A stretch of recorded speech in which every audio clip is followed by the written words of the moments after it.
Un accord n'a pas été trouvé, comme vous le savez, hier soir avec la Première ministre May, mais notre discussion a, je crois, pu consolider ce que je considère comme un acquis, c'est-à-dire la méthode retenue jusqu'ici et la volonté d'agir à 27 et de décider d'avoir à la fois un message de confiance, actant des progrès et des bonnes discussions qui se sont tenues depuis Salzbourg, et en même temps un message d'urgence, compte tenu du fait que nous avons indiqué qu'il nous semblait impérieux désormais de pouvoir finaliser un accord.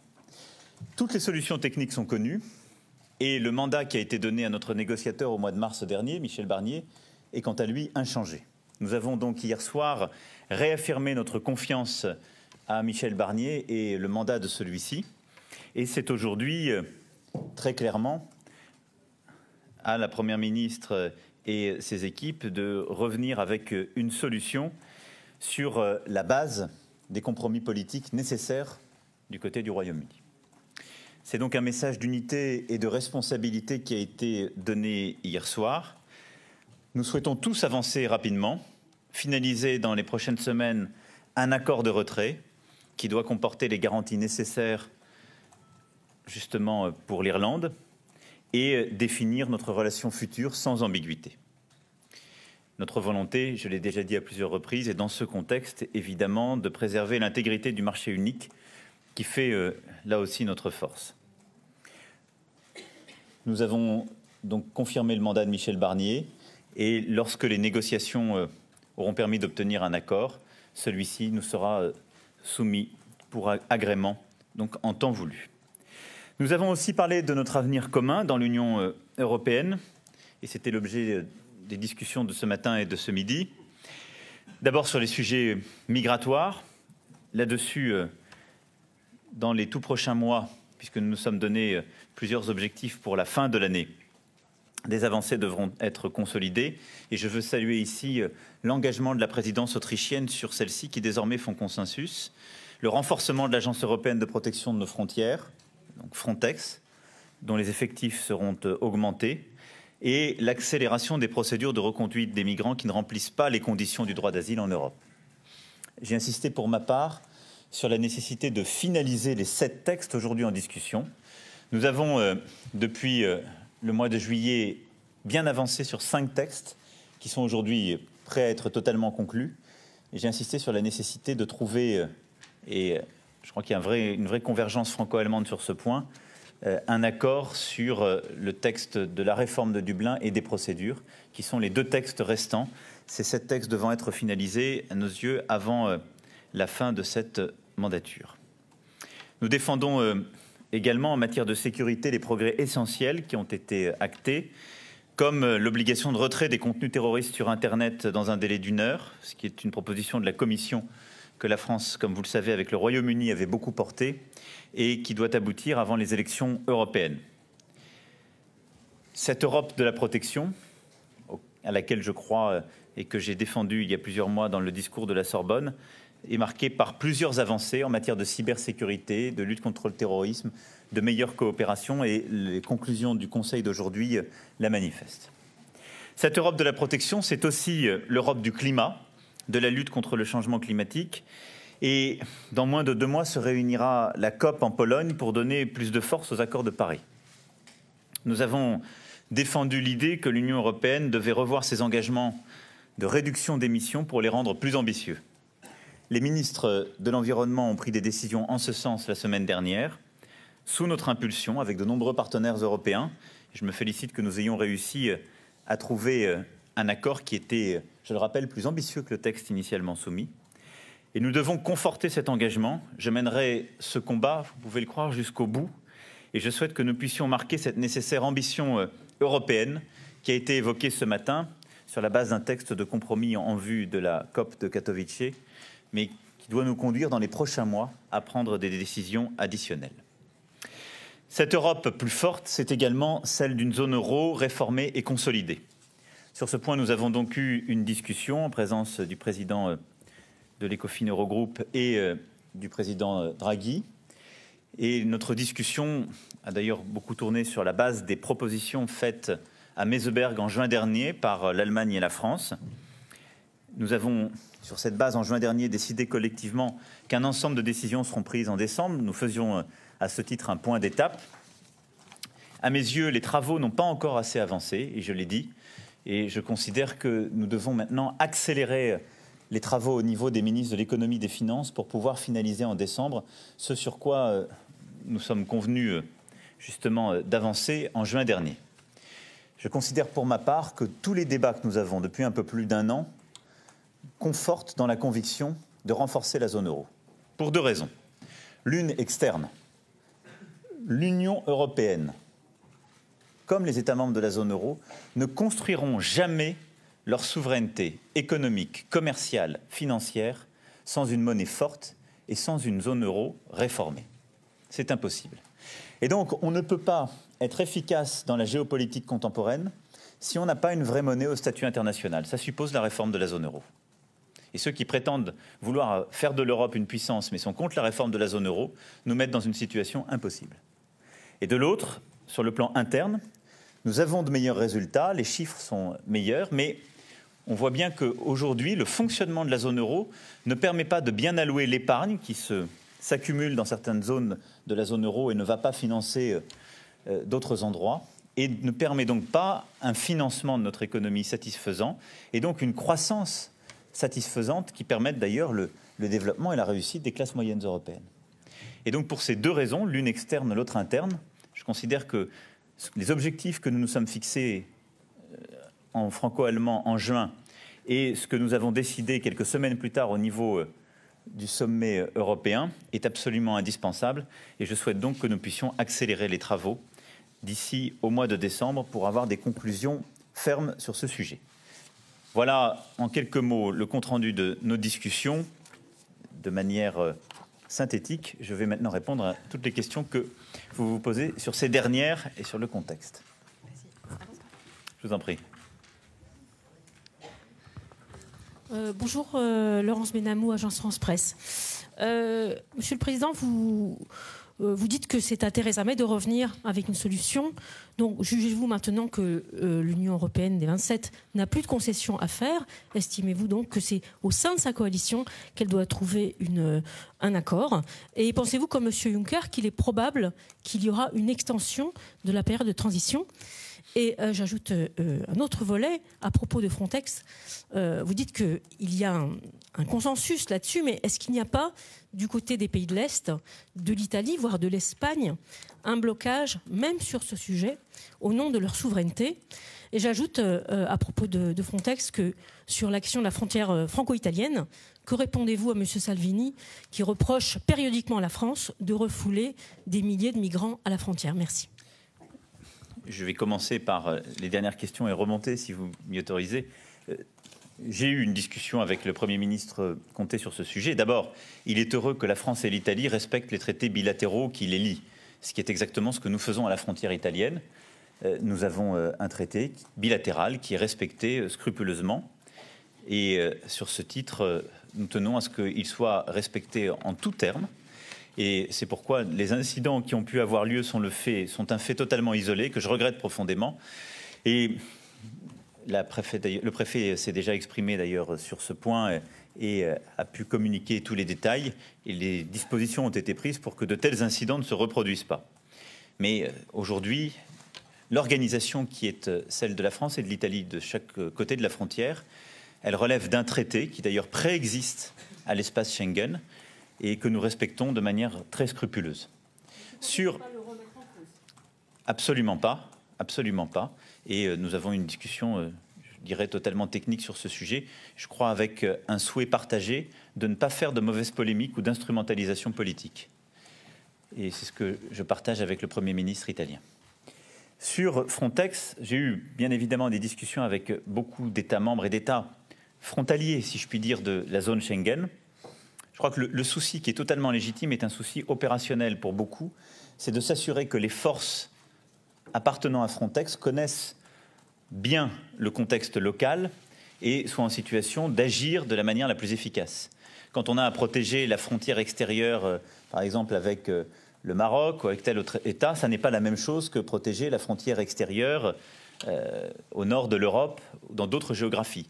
Les comportements des trafiquants ne sont pas les mêmes, les pratiques ne sont pas les mêmes, ce qui est tout à fait logique. Et donc, moi, je vois là plutôt une volonté d'avoir une approche opérationnelle de Frontex, et je souhaite qu'on puisse aller dans ce sens.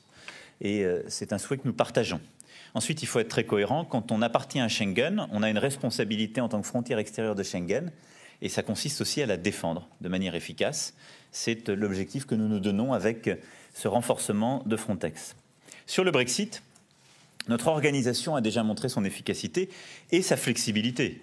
Il y a déjà eu, je crois, beaucoup d'avancées grâce aux flexibilités de part et d'autre. Maintenant, nous connaissons aussi les limites qui sont les nôtres. On ne peut pas trouver un accord qui remette en cause l'intégrité du marché unique. On ne peut pas trouver un accord qui remette en cause ce bloc que constituent les 4 libertés. On ne peut pas trouver un accord qui soit dommageable à l'Irlande. Et donc, quand on pose ces paramètres sur la table, on voit bien qu'aujourd'hui, c'est au Royaume-Uni de nous proposer une solution qui permette soit de proposer un backstop, comme on le dit en bon français, et donc une solution qui permette justement d'articuler l'intégrité du Royaume-Uni, le respect de l'intégrité du marché unique du reste de l'Union européenne, dont l'Irlande, de manière pragmatique. Et donc aujourd'hui, ça n'est plus un sujet technique. Tous les scénarios techniques ont été vus et revus. C'est un sujet de capacité politique britannique à trouver un accord présentable. C'est tout. Et ça n'est pas à l'Union européenne de faire des concessions pour traiter un sujet de politique interne britannique.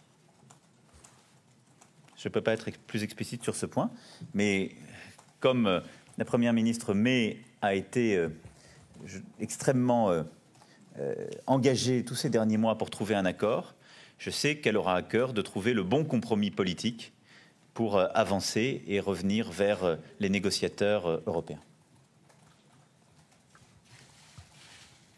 Il faudra distribuer la parole aux autres rangs. Sinon, j'aurais... Bonjour, Monsieur le Président de la République. Hélène Fouquet pour l'agence de presse Bloomberg. 2 questions, une première sur l'Italie. Les Français et la Commission, les 27 et la Commission veulent-ils aller au conflit avec l'Italie sur la question du budget? La France refuse de faire part de ses inquiétudes sur ce budget italien. Est-ce que c'est à cause des grandes tensions entre vos 2 pays, à cause de M. Salvini notamment? Et en fait, est-ce que vous vous attendez, vous également, à recevoir une lettre équivalente de la Commission sur votre budget? Question complètement séparée. Sur l'Arabie Saoudite, le ministre des Finances, M. Bruno Le Maire, ne se rendra pas en Arabie pour le Forum économique. Est-ce que la France a des preuves concluantes que des proches du prince héritier, de MBS, comme on l'appelle, sont impliqués dans la disparition et peut-être de l'assassinat du journaliste Khashoggi? Comment voyez-vous autrement aussi le sort du prince héritier à l'heure actuelle, dans la cour, auprès du roi? Est-ce qu'il est secure ou in trouble? Est-ce qu'il est protégé ou pas? Merci. Pour ce qui est de l'Italie, il ne s'agit pas d'un sujet bilatéral, en aucun cas. Et sur ces sujets, la France ne donne pas de leçons après 10 ans passés en procédure de déficit public excessif. Nous en sommes sortis par le travail du gouvernement et son engagement et sa constance. Et donc la France est sur sa ligne avec des discussions très constructives avec la Commission. Et je n'ai aucune inquiétude pour le budget présenté par les ministres et porté par le gouvernement. Ensuite, il y a des règles et des procédures européennes et c'est à la Commission de les évaluer pour tout le monde. Et la France soutient le respect de ces règles et de ces procédures. Et je crois qu'il ne doit y avoir aucun excès en la matière, mais un travail constructif fait entre la Commission et un État membre. Moi, mon souhait, c'est que l'Italie réussisse et c'est que le peuple italien puisse réussir à avoir le maximum de croissance, de création d'emplois et vivre dans de meilleures conditions. Sur l'Arabie Saoudite, d'abord, je veux ici condamner en général toutes les atteintes portées à la liberté de la presse et en particulier à l'égard de tous les journalistes qui dénoncent, s'engagent dans les lieux les plus risqués comme dans les contextes les plus incertains. C'est d'ailleurs pour cela que la France a toujours soutenu l'initiative consistant à justement demander un représentant spécial des Nations Unies pour la protection des journalistes et s'est engagée dans la protection physique des journalistes. Et donc, Les faits que nous connaissons aujourd'hui sur M. Khashoggi sont extrêmement graves et préoccupants. Nous attendons sur ce cas que toute la lumière soit faite sur ce qui s'est passé et nous avons eu plusieurs échanges avec l'Arabie saoudite pour que la clarification soit apportée. Mais dans les circonstances actuelles, nous avons décidé de surseoir à certaines visites politiques telles que celles prévues par le ministre Le Maire en Arabie saoudite. Il y a des visites qui se poursuivent, qui sont celles de décideurs privés du monde des affaires. Mais cette décision que nous avons prise, de manière coordonnée d'ailleurs entre Européens, j'ai pu en parler avec le Premier ministre néerlandais, la Première ministre May et la chancelière Merkel, c'est, je crois, ce qui s'imposait à court terme, compte tenu de la gravité des faits et de l'absence de clarification à ce stade sur ces éléments. Enfin, comme vous le savez, il ne m'appartient pas de commenter les situations politiques internes de quelque autre pays, ni même les situations psychologiques, sécuritaires au sein de ces dernières. Nous travaillons avec chacun d'entre eux avec exigence, en suivant à la fois nos principes et en portant nos intérêts. Et c'est ce que nous continuerons à faire avec l'Arabie saoudite.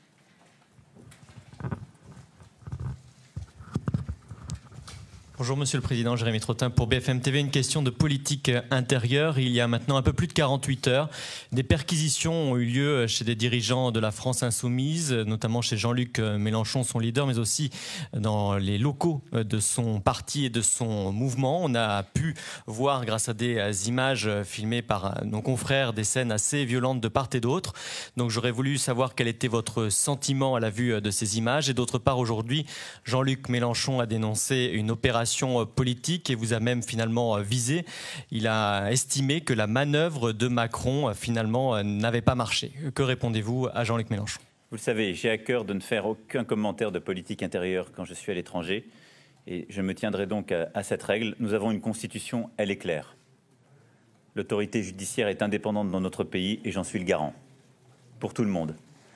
Et n'en déplaise à certains, il n'y a pas d'exception. Yuri Kouchkevich pour le journal Le Soir. Deux questions si vous le permettez. La première sur la réforme de la zone euro. Est-ce que le cas italien sur lequel vous avez dit que vous n'avez pas à vous exprimer, donc je ne veux pas vous faire entrer sur l'analyse ou sur ce que fait la Commission sur le cas lui-même. Mais est-ce que l'occurrence du cas italien, du problème potentiel italien, ne risque pas de donner de l'eau au moulin aux partisans, au pays, aux États membres partisans d'une réduction des risques, justement, donc comme argument pour prouver que cette réforme serait prématurée, la preuve, le cas italien. Ou au contraire, pensez-vous que l'affaire italienne vous donne un argument à vous pour montrer qu'il faut aller beaucoup plus loin dans cette réforme. Quelle est l'option que vous choisissez? Et sur le Brexit, si vous le permettez, est-ce qu'avec votre décision des 27, je veux dire hier, de laisser plus de temps au temps, comme disait l'un de vos prédécesseurs, est-ce que vous n'êtes pas passé d'un processus balisé dans le temps, avec des balises très claires dans le temps, à un processus finalement un temps indéterminé, puisque vous ne fixez plus d'échéance et qu'on parle, je ne parle pas ici de la période de transition, mais qu'on dit que voilà, quand l'accord viendra, il viendra. Merci. Bon, sur le dernier point, je voudrais lever toute ambiguïté. Nous n'avons remis en cause aucune des limites temporelles qui existent aujourd'hui.